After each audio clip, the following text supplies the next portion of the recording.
Hello दोस्तों, welcome to your own channel Science Bunkers. तो जैसे कि आपको पता है, हम टीचिंग मेथडोलॉजी के क्वेश्चंस की सीरीज़ लेकर आए हैं और हम इन सीरीज़ के तहत इन क्वेश्चंस को कर रहे हैं।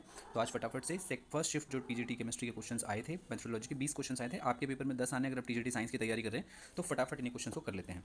तो देखिए, पहला क्वेश्चन हमसे क्या कह रहा है कि it is an area where a child can not solve a problem alone, ठीक है, and can be successfully if an opportunity to interact with more experience peer is given. This theory is called, although ये theory नहीं होती है, concept हम मानते हैं। ये कॉन्सेप्ट हम पढ़ते हैं वाइगॉस्कियन टर्म में। वाइगॉट्स्की आपने साइकोलॉजिस्ट पढ़े हैं, तो वाइगॉस्की की आइडिया की बात करते हैं, जोन ऑफ प्रॉक्सिमल डेवलपमेंट। मतलब एक ऐसा निर्धारित जोन है, जैसे आप मान लें आपकी सीखने की क्षमता ये है, परंतु आपकी क्षमता यहाँ तक जा सकती है यदि आप इस तक पहुँचने के लिए किसी की मदद लेते हैं। तो बीच में आपके पास कोई भी मोर एक्सपीरियंस पर्सन है और वो आपको नॉलेज को दे, तो आप अपने जोन ऑफ प्रॉक्सिमल डेवलपमेंट में और ग्रोथ कर सकते हैं। तो ये जोन ऑफ प्रॉक्सिमल डेवलपमेंट आएगा एज पर वाइगॉस्कियन कॉन्सेप्ट। अगला सवाल देख लेते हैं, which of the following is the first step in language acquisition. देखिए, लैंग्वेज एलएसी वाली यूनिट हमने बात की थी ना, प्रिस्क्राइब्ड सिलेबस जो है अपना डी का। तो एलएसी के तहत हमें पता है कि लैंग्वेज एक्विजिशन अगर करना है तो उसके लिए सबसे महत्वपूर्ण है लिसनिंग। तो लिसनिंग से शुरुआत होती है आपकी लैंग्वेज लर्निंग की। आइए दोस्तों, तीसरा क्वेश्चन देख लेते हैं। Summative assessment is primarily use to. देखिए, मैंने पिछली वाली वीडियो में भी आपको बताया था, सबमिटिव और फॉर्मेटिव। फॉर्मेटिव से फॉरवर्ड याद रखेंगे और फॉर्म्स याद रखेंगे, डिफरेंट फॉर्म्स में होता है।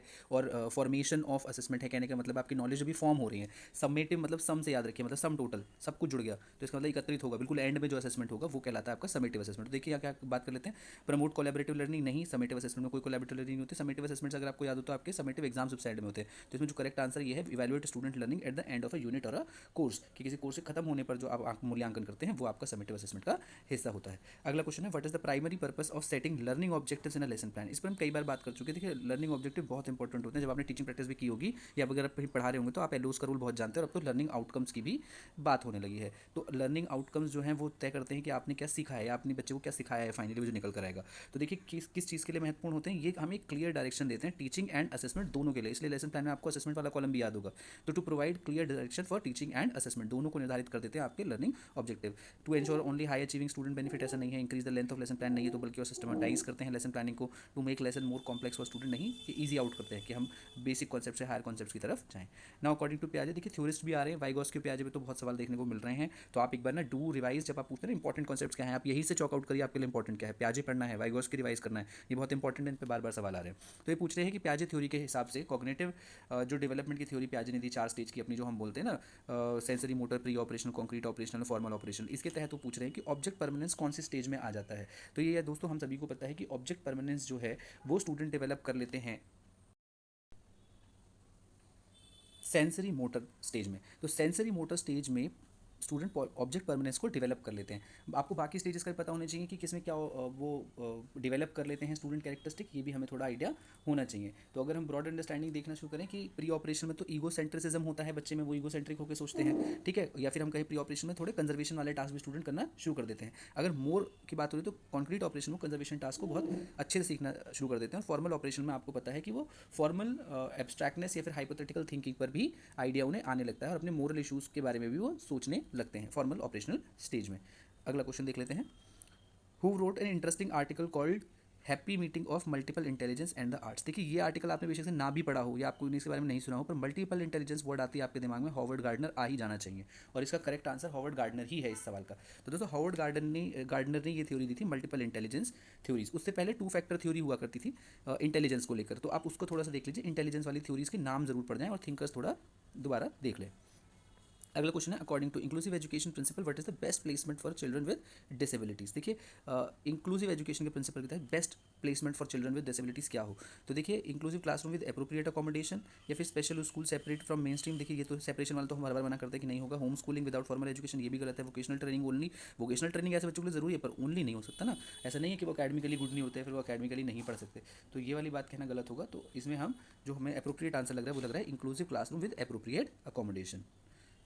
क्वेश्चन नंबर 8 देख लेते हैं, वट मैच द फॉलोइंग यहाँ पर दिया। देखिए, ए बी सी डी आपको यहाँ 4 ऑप्शन दिए हैं, इनको आपको पी क्यू आर एस से मैच करना। देखेंगे तो ध्यान से वाइगॉस्कियन सॉरी आपके पियाजेशियन कॉन्सेप्ट वाले जो कॉन्सेप्ट है ना, स्कीम स्कीमेटा, उससे है एडेप्टेशन, एसिमुलेशन, ऑर्गेनाइजेशन, अकोमोडेशन। तो देखिए, यहाँ पर अगर आप ध्यान से देखें तो आपको जो बेसिक कॉन्सेप्ट पता होंगे ना, आप उससे भी इसे फॉलो आउट कर सकते हैं। तो देखिए, एडेप्टेशन क्या होता है, it involve building schema through direct interaction with the environment. तो एडेप्टेशन जो है वो आपका आर के साथ मैच होगा। इन्वॉल्व बिल्डिंग स्कीमास, तो अडेप्ट कैसे करते हैं हम, नए नए स्कीमास बना के। देखिए असिमुलेशन और अकोमोडेशन में हमारे कई दोस्त कंफ्यूज होते हैं। असिमुलेशन को ध्यान से समझिए कि अगर आपने इसे कैट और डॉग वाले एग्जांपल से कई लोग समझाते हैं, अगर आप कैट और डॉग आपको याद हो, ठीक है, अगर बच्चे को ना कैट पता है क्या होती है तो वो डॉग को देख के भी कहेगा कि ये भी कैट है, दैट इज एसिमुलेशन की मतलब उसकी एक प्रीवियस नॉलेज है कैट, उसमें उसने डॉग को रख लिया क्या सोच के कि कैट के भी 4 लेग्स होते हैं, डॉग के भी 4 लेग्स होते हैं। परंतु जब उसे डॉग के अलग से फीचर्स बताए जाएंगे और वो कैट और डॉग को अलग डिस्टिंग्विश कर पाएगा और डॉग का एक अलग स्कीमा बनाएगा, दैट इज कॉल्ड अकोमोडेशन। तो असिमुलेशन क्या तरीका होता है कि आपके प्री एग्जिस्टिंग स्कीमाज में, जो मतलब ऑलरेडी एग्जिस्टिंग एक स्कीमा है, उसमें ही सब कुछ इन्वॉल्व हो जाए, मतलब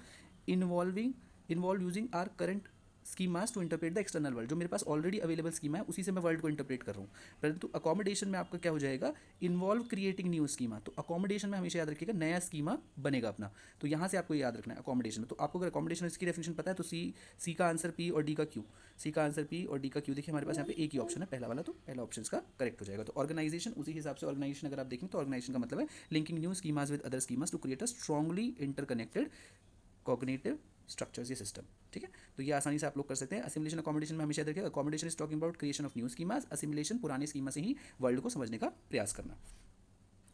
विच of the following ideas are considered as progressive mindset of teachers to promote gender friendly school. देखिए यहाँ कुछ स्टेटमेंट दे रखी है, इनमें से हमें स्टेटमेंट्स को देखना है कौन सी करेक्ट स्टेटमेंट है, तो उसी से हम आंसर को देखेंगे। Girl deserve to educate because education is basic human right. ठीक है, तो अगर इस कॉन्सेप्ट जाए, ठीक है, हाँ ये सही लग रहा है थोड़ा सा अपने को। अगला देखिए, girl deserve to be educated because families need supplementary income to meet basic needs. अच्छा, मतलब गर्ल्स को सिर्फ इसलिए पढ़ाएं कि वो अपने फैमिली को ना एक्स्ट्रा इनकम दे सके, मतलब उनकी इनकम को सब्सिडी मान रहे हैं। सप्लीमेंट्री इनकम मतलब main source of income male लेकर आएंगे, ये स्टेटमेंट बिल्कुल गलत है। ठीक है, educating girls is important as a determines the chance of access to practice of their right, बिल्कुल सही है। यदि वो शिक्षित होंगी तभी वो अपने हक के लिए लड़ सकती हैं, हक को जानती है। तो ए और सी स्टेटमेंट करेक्ट है। तो दोस्तों पहला आंसर इसका करेक्ट होगा, ओनली ए एंड सी यहाँ करेक्ट है। अगला क्वेश्चन देख लेते हैं।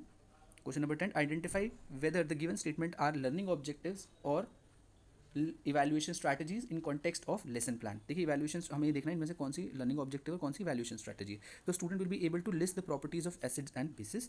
अगला student will be able to list the properties of acid and bases. देखिए यहाँ दोनों में ना बहुत माइन्यूट सा डिफरेंस है, एबल और आस्क्ड। यहाँ से इसका जो है डिफरेंस क्रिएट होता है कि students will be able to list properties of acid and bases, ये लर्निंग ऑब्जेक्टिव होना चाहिए। और student will be asked to list, मतलब स्टूडेंट को बोला जाएगा कि लिखिए प्रॉपर्टीज एसिड एंड बेसिस की, ये आपकी वैल्यूएशन स्ट्रैटेजी होगी। तो फोर्थ ऑप्शन इसका करेक्ट आंसर होगा। अगला क्वेश्चन देख लेते हैं।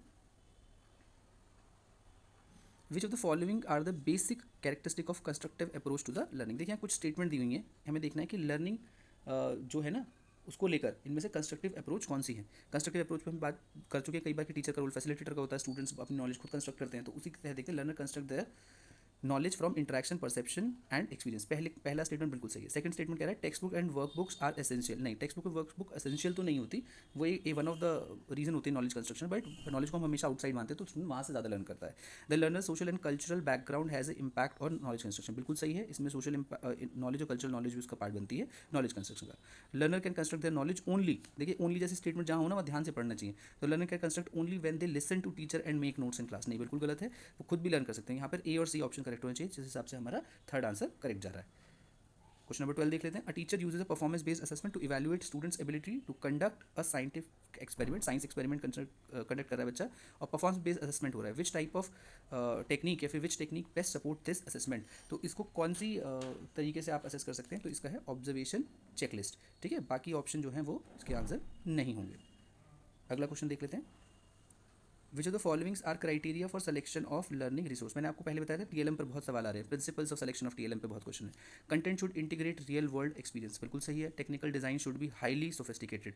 देखिए ऐसा जरूरी नहीं है कि टेक्निकल डिजाइन जो बड़ा हाईली सोफिस्टिकेटेड हो, ठीक है, इस वाले को थोड़ी देर के लिए काट के चलते हैं। Instruction design promote only self learning, only मैंने कहा था ना एक्सट्रीम स्टेटमेंट जहाँ है थोड़ा कॉशियस रहना। सेल्फ लर्निंग जरूरी है, कोलैबोरेटिव लर्निंग भी दे सकता है instruction design. Resource should help promote the right attitude related to diversity inclusion, ये बिल्कुल सही है। तो मुझे तो ए और डी वाला जो है मेरे हिसाब से ए और डी वाला आंसर इसका होना चाहिए, जिसमें A only A and D correct answer है, क्योंकि देखिए बाकियों के लिए मेरे पास ऑल्टरनेटिव एक्सप्लेनेशन भी है। Question number 14, which instructional model emphasise the selection and development of appropriate learning resources. देखिए इसके बारे में ना हम पिछली एक क्लास जब हमारी हो रही थी, अगर आप पेडागोजी सीरीज को फॉलो करते हैं तो आप आराम से बता सकते हैं, that is ADDI model, behaviourist model. और जो क्लासिकल कंडीशनिंग मॉडल है ना, ये सर्टेन टाइप ऑफ बिहेवियर को स्ट्रेंथन करने के लिए होते हैं, एक व्यवहार आप में को बढ़ावा देने के लिए। इसके रिवॉर्ड और पनिशमेंट इसके अंदर ही आते हैं।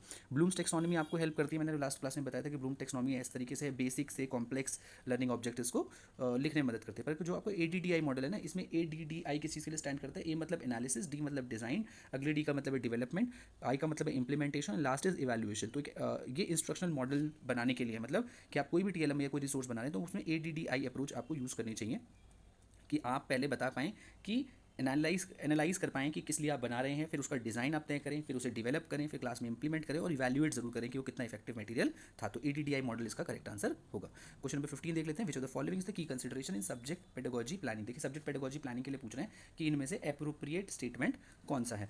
सो अगर हम ध्यान से पढ़ें, focusing only on text book, ये तो हम पहले बात कर चुके हैं, जहाँ ओनली वाली स्टेटमेंट आ रही है थोड़ा कॉशियस होकर पढ़ना है। तो ओनली टेक्स्ट बुक कंटेंट पर ध्यान नहीं, है वाली स्टेटमेंट गलत है। Ignoring students diversity and prior knowledge, बिल्कुल गलत। क्यों इग्नोर करेंगे भाई? स्टूडेंट की डाइवर्सिटी को हम teaching without structured lesson plan कर सकते हैं, बट की कंसिडरेशन से पूछ रहे हैं।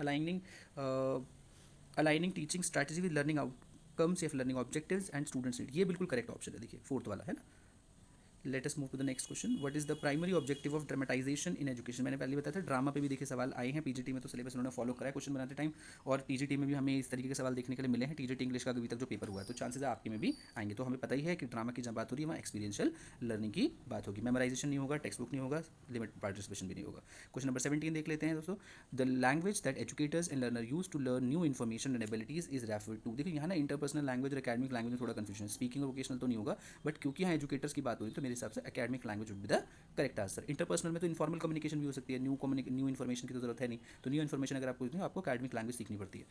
क्वेश्चन नंबर 18 देख लेते हैं, in the discussion method which of the following is not an essential part of discussion. देखिए डिस्कशन मेथड जो है ना, इनमें से कौन सा एसेंशियल नहीं है। तो अगर देखिए लीडर की बहुत जरूरत है, क्योंकि वो मॉडरेटर की तरह हेल्प करेगा। कहीं भी जब ग्रुप डिस्कशन हो रही है, आप न्यूज़ डिबेट देखते हैं, डिस्कशंस देखते हैं, तो वहाँ पे लीडर का बहुत इंपॉर्टेंट रोल होता है। ग्रुप का बहुत बड़ा रोल होता है कि कैसा ग्रुप आपने चुना है, नेताओं को चुना है, तो फिर पॉलिटिकल डिबेट्स होंगी। एकेडमिशन का लिया है तो अकेडमिक्स के आसपास बात होगी।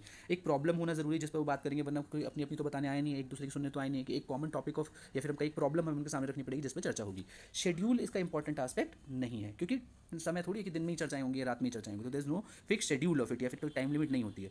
जो डिस्कशन मेथड में जो which is not essential part is the schedule.